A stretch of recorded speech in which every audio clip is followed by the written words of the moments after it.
Today, we are talking to a foster brother about his role in the child welfare process. Join us today on Fostering the Future. Welcome to the Fostering the Future podcast, a show about all things child welfare, dependency, adoption, and foster care.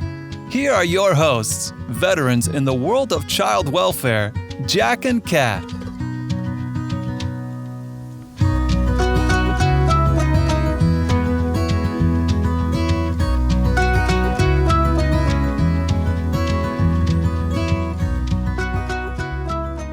We believe that every human has incredible and equal value regardless of what side of the courtroom we sit on. We hope that everyone feels welcome and accepted here on Fostering the Future.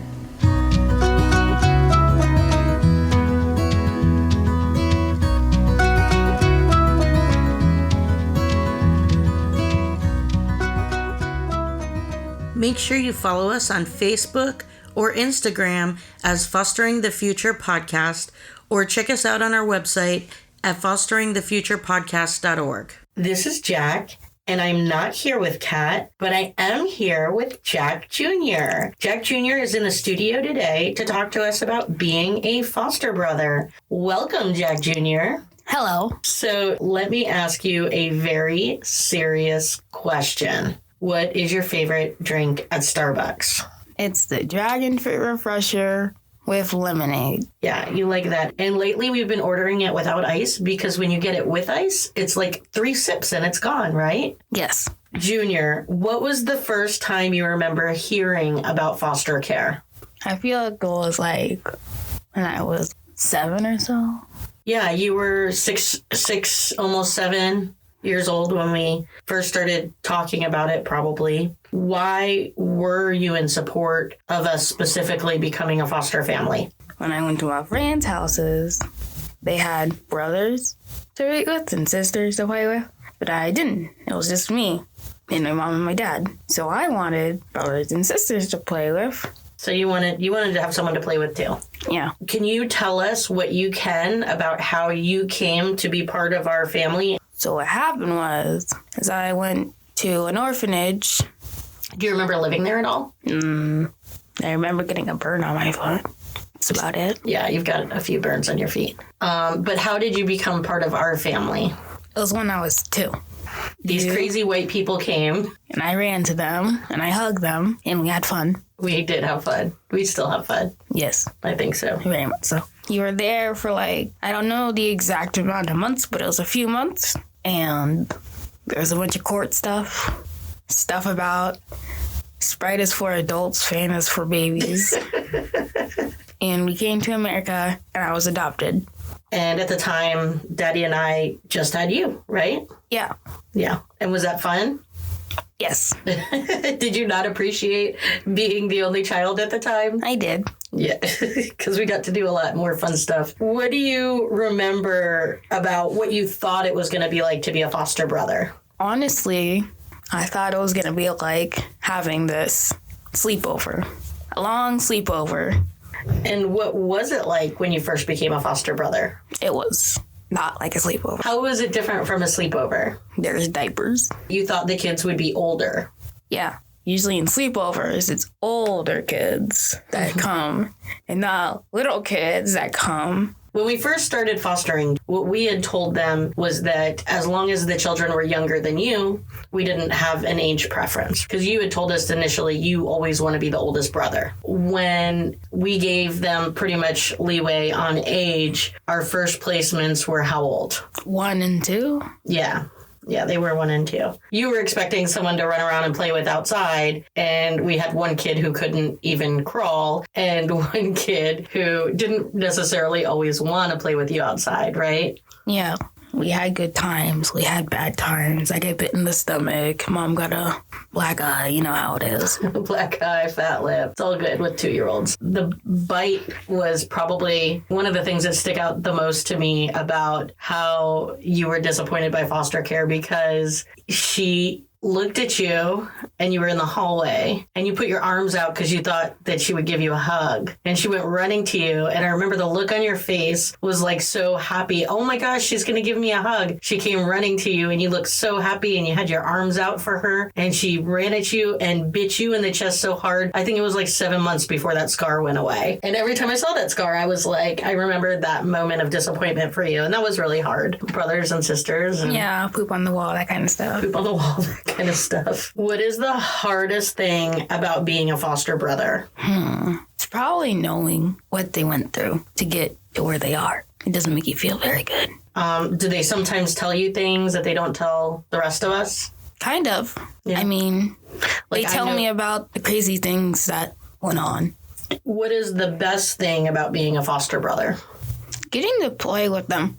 When you do play with them, they're so happy. And it Because makes you're me, giving them attention. yeah, and it makes me happy that they're happy.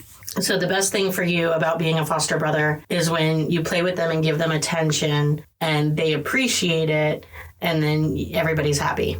Yeah. I know one of the things that's hard for you as a foster brother sometimes is when you try and give them attention and make an effort to play with them in the way they want to be played with, and they get mad at you or bossy with you. I know that that's one of the hard things for you.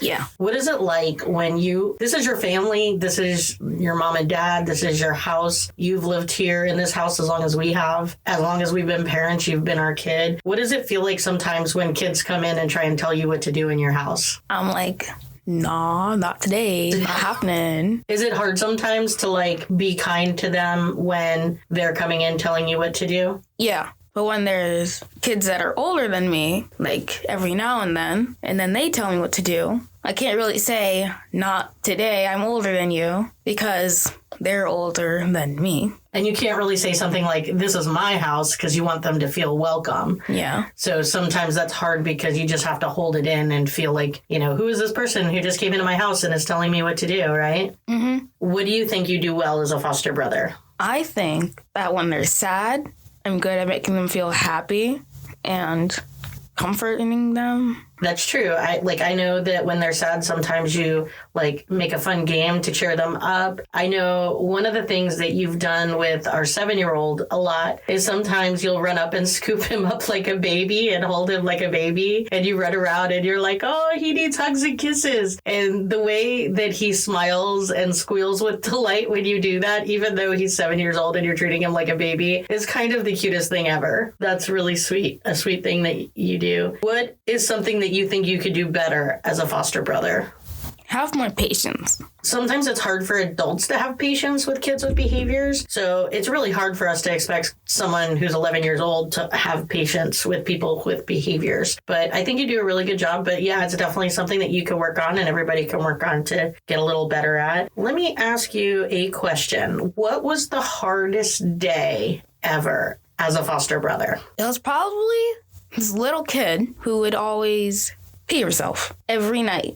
Oh, are we talking about the child who used to punch herself in the face and ram her head into the wall? Yes. Yeah, that was I thought that was awfully disgusting. I was like, Yeah, how much water are you drinking? She's definitely been through it. What is the best day you've ever had as a foster brother?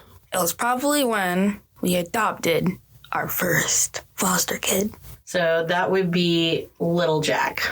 That was a pretty special day. And one of the cool things about that was that happened on National Adoption Day. So I don't know if you remember, but there was basically a party in the courthouse. Yeah. Yeah, and it was really cool. I wish that we could have done that for our other kids. Not that I would have wanted to wait the additional 6 months or whatever, but I wish that we hadn't done National Adoption Day for Little Jack because he just is so easily overwhelmed by people. If it was a less hectic day, I think it would have been less scary for him. I don't know if you remember, he threw a temper tantrum right after his hearing and was running and throwing his shoes at people. And all of his adoption pictures, he has no shoes on his feet. You remember that? Mm-hmm. It was definitely one of the best days of my life. Yeah, I'm glad that was your best day as a foster brother. If you had a friend whose family was about to start fostering, what advice would you give your friend? I'd probably tell them, you know what you got to do, buddy?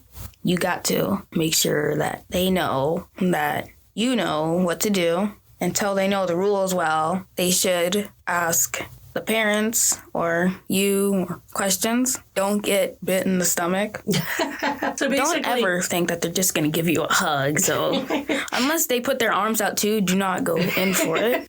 So what you're basically saying is you need to advocate for yourself once your family becomes part of a foster family, because you need to make sure that when the kids come in, you're able to stand up for yourself when you need to. Yeah. Hide your phone. Yes. Yes. So Very it doesn't well. end up in the toilet or in the Gulf of Mexico. Save your money up to get a safe. Yeah, get Put your phone in there Put your phone in there. and have fun. And when your parents buy you a safe for Christmas because you wanted one to put your stuff in, you should probably put your stuff in it. Yeah, because I just totally saying. don't do that. Yeah, I'm just saying. I'm going to put my popcorn in there. Put your popcorn in your safe, but not your Switch or your phone. Yeah. And then they take your Switch and your phone and they break. Yes, very much so. So we know that you value your Publix popcorn more than you value your phone and your Switch. No, I value my phone and my Switch. So maybe for Christmas, I should just get you a whole bunch of Publix popcorn. That doesn't sound bad, but it doesn't sound very good. I mean, I like my popcorn, so. If my friend's family was going to be a foster family, I'd tell them, advocate for yourself. Don't let them bully you. Make sure they know the rules. And Have patience. have patience. Yeah. Something I lack, but yeah. Well, everybody has a limited amount of patience. We all just need to work to have more. And that comes from understanding from where these kids are at. You know, we have all these people that come and talk to us sometimes, right?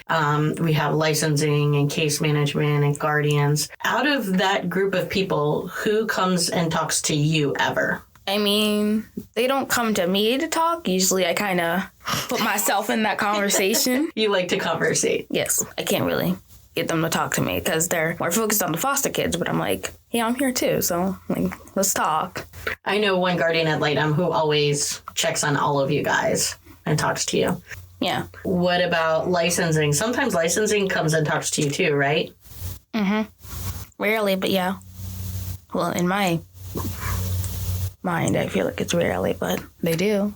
So licensing basically is the one party that checks in on you sometimes. And obviously, every once in a while, we have an amazing guardian ad litem who Pops out of nowhere and it's like, hey, how you doing? loves our whole family. Yeah. Can you give me a word to describe foster brothers? Most of the time, a word to describe foster brothers is very compassionate and sharing. Because you're not just sharing your house and your toys and your stuff. You're sharing your parents and your time and all of that. So Yeah. And your privacy in your room. And what do your friends think about you being a foster family? they're surprised at how many kids there are. They're like, whoa, you guys have 8 kids. That's so cool. I only got like 2 brothers and 1 sister. So people are surprised and they think it's cool? Yeah. Do you ever feel judged? No. Nobody ever feels like you're weird? No. What would surprise most people to learn about being a foster brother? A thing that would surprise most people to learn about foster brothers would be that there are diapers. We change them too. Yeah, sometimes I want wake people up. to know that I change diapers too.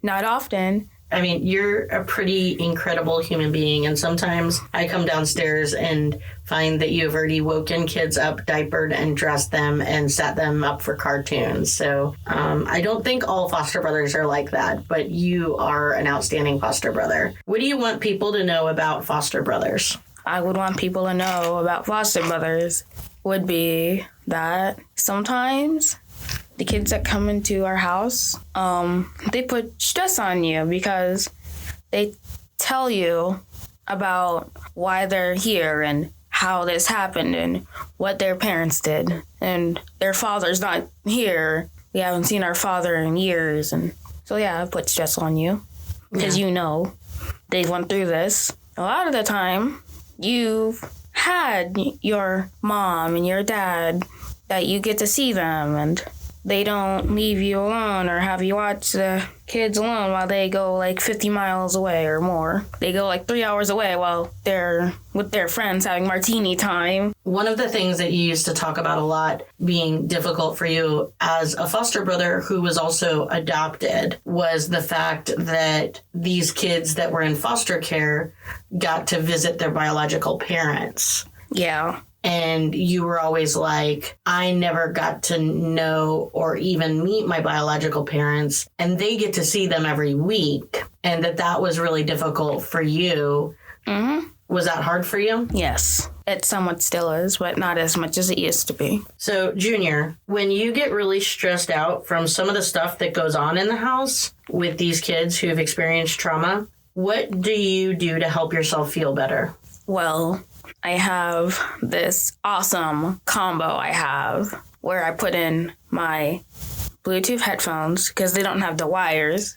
And then I put on my noise canceling headphones over my Bluetooth headphones. But they don't play music. They just Blocking out the noise? Yeah. So I put those together, and you normally can't hear a thing besides your own voice. Go in my room, take a nap, do push-ups, lift weights, mostly take a nap because it gets stuff off my mind. Doing push-up and lift weights, it kind of makes you feel better. But when you take a nap, you kind of forget. And when you come out as this whole new person, like... It's like a reboot, right? Yeah, like Hulk. Yeah. You come out Hulk mode and like, what's up? When you were little and you used to have temper tantrums or something like that, I'd be like, okay, let's have a reboot. Let's just lay down for a couple seconds and then reboot yourself and come out like a different person. And once you started doing that more regularly, you got really good. And it's kind of neat that now you're 11 years old and you do that for yourself because you're smart enough to acknowledge that that's something that really helps you. Mm-hmm. Usually just take a nap right there. Like, no. So you put your 2 headphones on, you take a nap, and then you do push-ups and sit-ups. Yeah. Or lift weights. Mm-hmm. What are the biggest struggles that you face as a foster brother? I like my stuff, and I don't want anyone else touching my stuff without consulting me. But you really just mean a few things. Most of your things you're very generous with. Yeah. You let everybody play with almost all your stuff. But because like so if many they touch kids... my phone or my laptop or my Switch without talking to me, like, hey, Right. Can I play a game with you? Or I would say, I don't want to play a game right now, so here, just take it and be free. So your laptop, your Switch, and your phone I do not let anyone touch my laptop. are the 3 things that you don't want people to touch. And one of the struggles you've had is that sometimes they just touch it, right? Yeah. And break it and all of that stuff. Yeah, But I like could my understand Switch. after going through 3 phones in 1 year. My right side Switch, I can't put on the Joy-Con anymore because life. Baby, I know. Because you see these kids coming into foster care. Mm-hmm. You know the kinds of stuff their parents did that led to them being here, right? What do you think the community can do to help more kids not need to come into care, to help those parents so they can stay together as families? You could put them with a trusting relative for a bit, like while their parents reboot, but like you got to really get on the parents to reboot because unless they're like some parents, I know one, some parents, they won't just do that on their own because their kids left. They'll just be like, do what they want. Yeah, put them in rehab, that kind of stuff. Like you say, put their foot down. Like you have to do this. So what you're saying is be more firm with parents on what they need to do and making use of rehab and relatives more often. Yeah. Like not just random relatives, trusting relatives that you've interviewed and like, I trust this guy or I trust this woman. So our kids are going to a relative tomorrow. Mm-hmm. How do you feel about that? Honestly, I'm kind of happy for them. So, Junior, what are your goals for yourself to make positive change in our community? I'm going to be that guy. You know, that guy with the good patience and that guy who can do football well. So I got to really Give it do your all. that. Yeah. So what you want to do is you want to be that guy with more patience for your foster siblings. Mm-hmm. And that guy that they can look up to because I'm good at football or I can throw the ball well or I can really get that guy. Well, I think you are that guy, and I'm proud of you, and I love you. Listen, Junior. Mm-hmm. Jack Jr. Yes. Thank you so much for joining us today. You're Thank welcome. you for sharing your experience as a foster brother. And thank you for making the long walk from the house to the studio. It wasn't that long.